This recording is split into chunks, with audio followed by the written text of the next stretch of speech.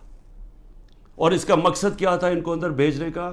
کہ وہاں لڑائی ہونی تھی، آپس میں لڑائی ہونی تھی کہ جی عمران خان کے سپورٹر یہ اور ان کی لڑائی ہوگی پولیس کے ساتھ. یہ ذرا اب دیکھیں کہ جب میری گاڑی اندر گھستی ہے تو یہ ذرا آپ سین دیکھیں کہ یہ اب گاڑی اندر گھس رہی ہے اس کمپلیکس میں، تو سامنے کیا کھڑا ہے؟ ان کے اندر وہ نامعلوم افراد بھی گھسے ہوئے ہیں. اور یہ دیکھیں ذرا تماشا، یہ کبھی دیکھا کہ میں اپنی بیل کروانے جا رہا ہوں، یہ ذرا سامنے تماشا دیکھیں کیا ہو رہا ہے.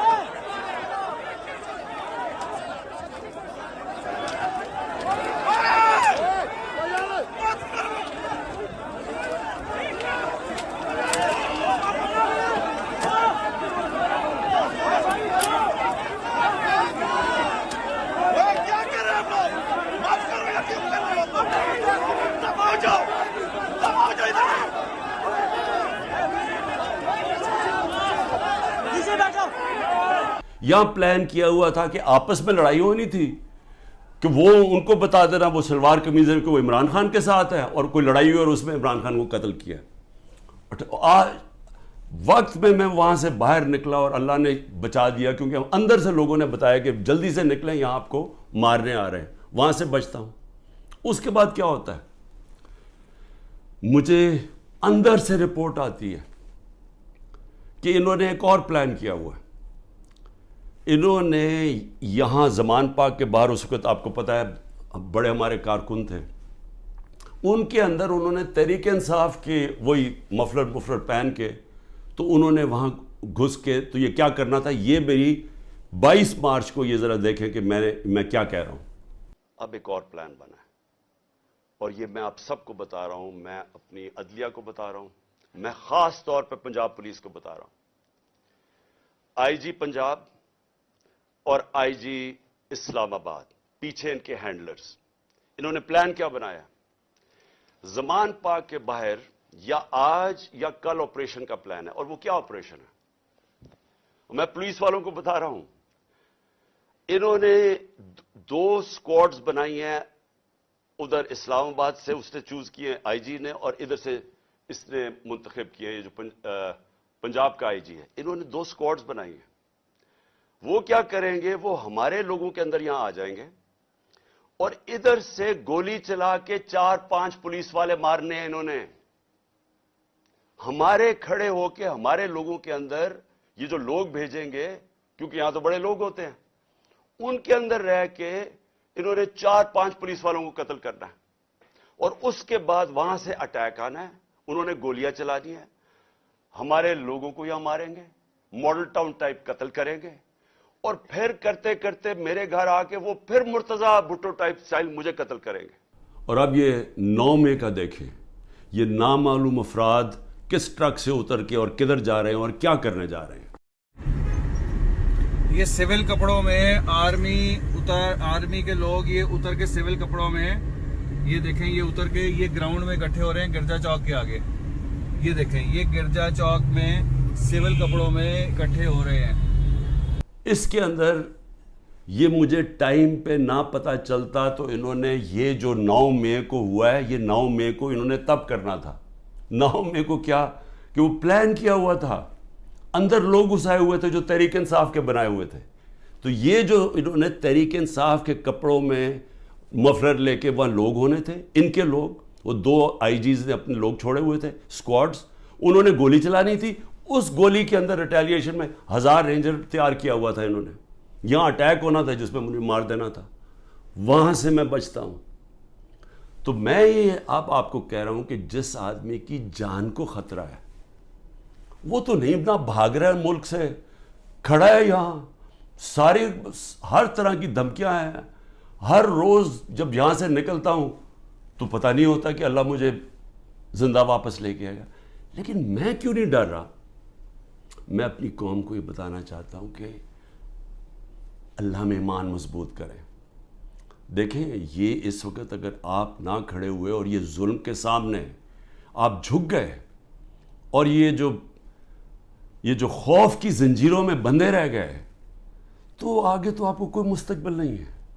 صرف آزاد قوموں کا مستقبل ہوتا ہے، جو میں آپ کو بار بار کہہ رہا ہوں. میں صرف اپنی قوم کو آخر میں یہ کہنا چاہتا ہوں کہ دیکھیں پھر سے یہ دو راستے ہیں اب ہمارے سامنے. ہم ایک زندہ قوم کی طرح کھڑے ہوں، ہم ایک قوم فیصلہ کرے کہ ہم نے یہ ظلم نہیں برداشت کرنا، کہ ہم ساری قوم کھڑی ہو ان لوگوں کے ساتھ جن کے گھر توڑ کے رات کو جا کے پولیس جا کے ان کے اوپر ان کا گھر لوٹتی ہے، توڑتی ہے، ان کی نہ ان کے بیوی بچے دیکھتے ہیں، نہ ان کے نوکر دیکھتے ہیں. اچھا نوکروں کو اٹھا کے لے جاتے ہیں، وہاں پختونخوا میں گاڑیاں اٹھا کے لے جاتے ہیں. یہ پولیس کر رہی ہے. تو یہ اس کے لیے میں چاہتا ہوں سارے وکیل کھڑے ہوں، جس کا بھی گھر توڑیں. اور میں اپنی ساری پارٹی کو کہہ رہا ہوں آپ سے، ہم ان کے خلاف کیس کریں، آئی جیز کے خلاف کیس کریں، جو اس علاقے کا جو بھی ڈی ایس پی جو تھانے دار ہو اس کے خلاف کیس کریں. کوئی کیس کر دیں. اگر یہ ایف آئی آر نہیں رجسٹر کرتے 22A کے اندر کیس کر دیں. وقت آئے گا، یہ میرا ایمان ہے کہ یہ ظلم کا نظام نہیں چل سکتا. ہمیں یہ برداشت نہیں کرنا چاہیے. ہم یہ قوم ظلم کے سامنے اب سر نہ جھکائیں اپنا. ہم ایک سٹینڈ لیں، ہم کھڑے ہوں کہ ہم یہ نہیں ظلم لیتے. میں جیل میں جاتا ہوں، ان کا خیال ہے کہ یہ جیل میں جائے گا تو سب کچھ چھپا. آپ کو کسی صورت گھروں میں ڈر کے بیٹھنا نہیں چاہیے. وہ اقبال کا ایک شعر ہے کہ ہے جرم ضعیفی کی سزا مرگ مفاجات. بزدلی کی سزا ہی موت ہے. اور پھر لا الہ الا اللہ کا ایک شعر ہے کہ بتوں سے تجھے امیدیں، خدا سے نا امیدی. مجھے یہ بتا تو صحیح، اور کافری کیا ہے، اور کفر کیا ہے، شرک کیا ہے کہ یہ ظلم کے اور یہ خوف کے بت کے سامنے آپ جھکتے جائیں، اللہ کے اوپر ایمان نہ رکھیں. میں جیسا بھی زندگی میں نے گزاری ہے، میں کوئی فرشتوں کی زندگی نہیں گزاری، لیکن میں اللہ کا شکر کرتا ہوں کہ اس نے مجھے ایمان دیا ہے. اور ایمان کی قوت سب قوتوں سے اوپر ہوتی ہے. اللہ نے لا الہ الا اللہ دل میں ڈال دی ہے، اس لیے مجھے خوف نہیں ہے. ہر چیز کے لیے تیار ہوں. آپ بھی تیار ہوں. میں اپنی ساری قوم کو کہتا ہوں، نوجوانوں کو کہتا ہوں کہ آپ نے اپنے مستقبل کے لیے کھڑے ہونا ہے. کتنے لوگ باہر چلے جائیں گے ملک کے؟ چلے 9 لاکھ ابھی تک لوگ چلے گئے ہیں، لائنیں لگی ہوئی ہیں، لوگ جائیں کوشش کریں ملک سے باہر نکلنے کے لیے. یہ تو کوئی حل نہیں ہے. کھڑے ہو کے ملک کے لیے جنگ لڑیں، کھڑے ہو مقابلہ کریں. بھاگنا تو سب سے آسان کام ہے. میں پہلے زرداری نہیں باہر بھاگ جاتا تھا، نواز شریف جب اپوزٹ باہر بھاگ جاتے تھے. میں کیوں نہیں باہر بھاگ رہا؟ کیونکہ میں اس ملک سے، یہ ہے میرا ملک. میں کیوں ملک چھوڑ کے جاؤں؟ میں نے کوئی چوری نہیں کی، میں کیوں نہ کیسز لڑوں؟ میں کیوں باہر بھاگوں؟ اور میں وہ ان میں سے نہیں جس نے جب باہر جا کے جس نے پیسے جمع کیے ہوئے ہیں، بادشاہوں کی طرح باہر رہ رہے ہیں. مجھے تو پتہ کتنا مہنگا وہاں رہنا. رہتے کیسے؟ 400 روپے کا تو 1 پاؤنڈ ہے. کدھر سے ان کے پاس پیسے ہیں؟ یہاں کا چوری کیا ہوا پیسہ باہر. یہیں رہیں گے، یہاں لڑیں، کھڑے ہوں گے پرامن طریقے سے. ملک میں توڑ پھوڑ نہیں کریں گے، لیکن ہم یہ واضح کر دیں گے کہ ہم ہمارے محمد مصطفیٰ نبی صلی اللہ علیہ وسلم کی امت ہے. ہم لا الہ الا اللہ میں ماننے والے لوگ ہیں. اللہ جب کسی کو ایمان دیتا ہے ان کے خوف دور کر دیتا ہے. ہم خوف کی زنجیر توڑ بیٹھے ہیں اور ہم یہ ظلم کسی صورت اب قبول نہیں کریں گے. پاکستان زندہ باد.